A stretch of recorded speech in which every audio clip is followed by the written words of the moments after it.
نحمده ونصلي على رسوله الكريم أما بعد فأعوذ بالله من الشيطان الرجيم بسم الله الرحمن الرحيم رب اشرح لي صدري ويسر لي أمري واحلل عقدة من لساني يفقهوا قولي رب زدني علما آمين يا رب العالمين انشاءاللہ ہم سورہ النبا، ٹھیک ہے، اس کا لفظی ترجمہ بھی دیکھیں گے اور احسن البیان کا اس کا جو ترجمہ ہے اور اس کی تفسیر ہے اس کو ساتھ ساتھ انشاءاللہ سمجھتے ہوئے چلیں گے۔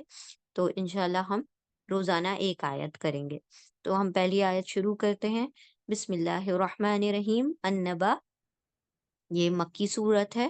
مکی مطلب جو ہجرت سے پہلے نازل ہوئی، اور مدنی وہ صورتیں ہوتی ہیں جو ہجرت کے بعد نازل ہوئی، ٹھیک ہے۔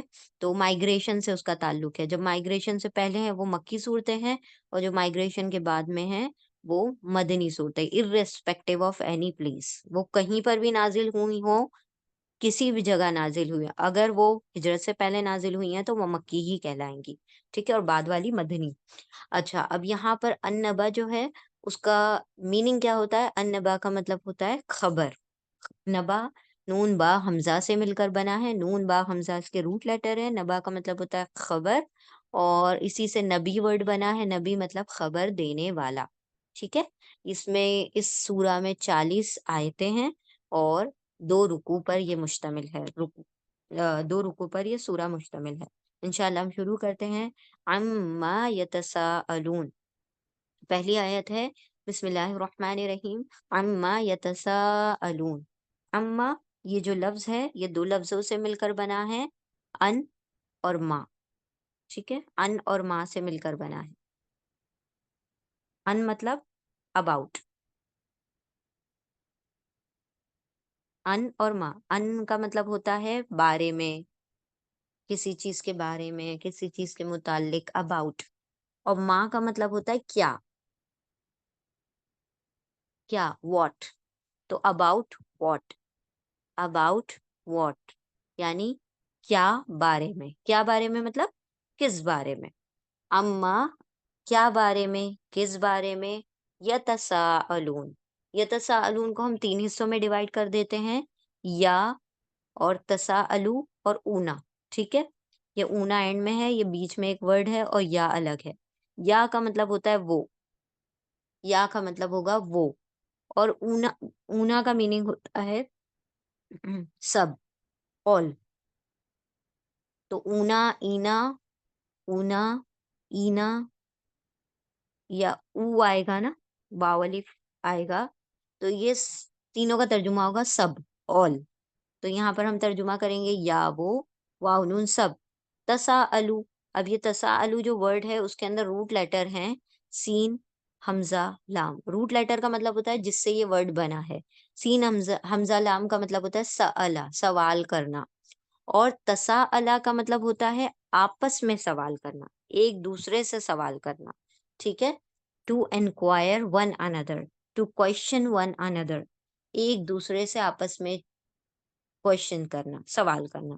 تو اما اباؤٹ واٹ، کیا بارے میں، کس بارے میں، یا وہ، واو نون سب، تساءلو وہ سب آپس میں سوال کر رہے ہیں، کیا بارے میں یا کس بارے میں وہ سب آپس میں سوال کر رہے ہیں، ٹھیک ہے۔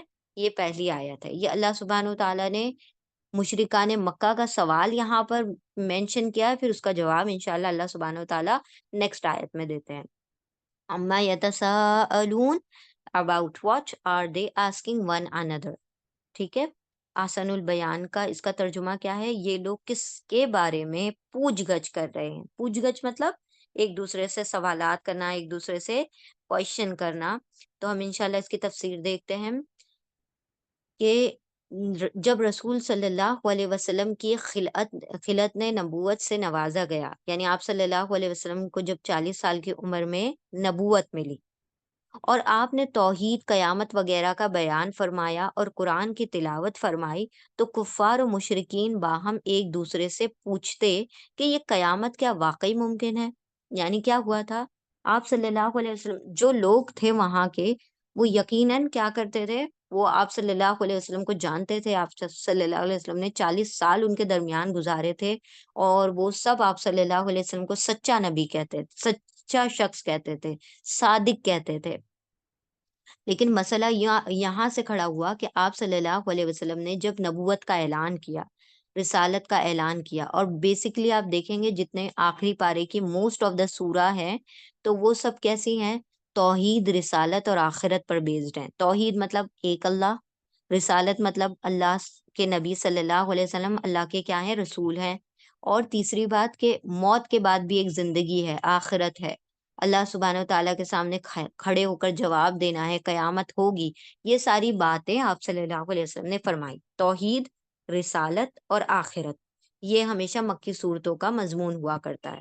تو مکی صورتوں میں یہاں پر یہ جو سورہ ہے، اللہ سبحانہ و تعالیٰ ان کے سوالات کو یہاں پر دہرا رہے ہیں کہ جب آپ صلی اللہ علیہ وسلم نے ان کو قیامت کے بارے میں کہا کہ موت کے بعد بھی ایک زندگی ہے، اللہ کے سامنے کھڑا ہونا ہے، تو ان کو یقین نہیں آیا کہ کیا واقعی ہم مرنے کے بعد زندہ ہوں گے، جبکہ ہماری باڈی پوری طرح سے کیا ہو جائیں گی، مطلب ریزہ ریزہ ہو چکی ہوگی، پور پور مطلب ہماری ہڈیاں بکھر چکی ہوں گی۔ تو یہ کیسے ممکن ہے کہ کوئی مر جانے کے بعد دوبارہ سے زندہ ہو، اس کا ریزہ ریزہ بکھر جائے، اس کا مٹی بکھر جائے اور وہ پھر دوبارہ سے زندہ ہو؟ تو یہ اس تعلق سے، جب قیامت کے تعلق سے اور آخرت کے تعلق سے آپ صلی اللہ علیہ وسلم نے فرمایا، تو ان لوگوں کو یہ چیز سمجھ نہیں آئی، اور ان لوگوں نے آپس میں ایک دوسرے سے سوال کرنا شروع کر دیا کہ واقعی قیامت جیسی کوئی چیز ہے، کہ واقعی قیامت ہونے والی ہے؟ جب یہ شک میں پڑ گئے، جبکہ یہ شخص دعویٰ کر رہا ہے یا یہ قرآن واقعی اللہ کی طرف سے نازل کردہ ہے، یعنی یہ آپ صلی اللہ علیہ وسلم اور قرآن کو بھی کیا کرنے لگے؟ جھٹلانے لگے۔ یعنی آپ صلی اللہ علیہ وسلم کی رسالت کو جھٹلا دیا، قرآن کریم کی حقانیت کو جھٹلا دیا، اور یہ سمجھتے تھے کہ یہ ایسی چیزیں، ایسا تذکرہ ہو رہا ہے جو ہم نے آج سے پہلے کبھی نہیں سنا، تو یہ کتاب کیا ہے؟ سچی نہیں ہے۔ واقعی اللہ کی طرف سے کیا نازل کردہ ہے یہ کتاب؟ جیسا کہ محمد صلی اللہ علیہ وسلم کہتے ہیں، استفہام کے ذریعے سے اللہ نے پہلے ان چیزوں کی وہ حیثیت نمایاں کی جو ان کی ہے، پھر خود ہی اس کا جواب دیا ہے۔ یعنی اللہ سبحانہ و تعالیٰ نے پہلے کویشچن کیا، ایک سوال کیا کہ وہ کس بارے میں سوال کر رہے ہیں، پھر اللہ ہی نے جواب اگلی آیت میں اس کا دیا ہے۔ تو انشاءاللہ ہم اگلی آیت میں دیکھیں گے آگے کا اللہ سبحانہ و تعالیٰ کیا جواب دیتے ہیں قیامت کے تعلق سے۔ تو یہاں پر اللہ سبحانہ و تعالیٰ ان کے سوال کو دہرا رہے ہیں، عما یتساءلون، کس بارے میں، کیا بارے میں وہ آپس میں ایک دوسرے سے سوال کر رہے ہیں۔ انشاءاللہ نیکسٹ آیت میں ہم اس کے آگے کنٹینیو کریں گے۔ جزاکم اللہ خیرن کثیرہ۔ السلام علیکم ورحمۃ اللہ وبرکاتہ۔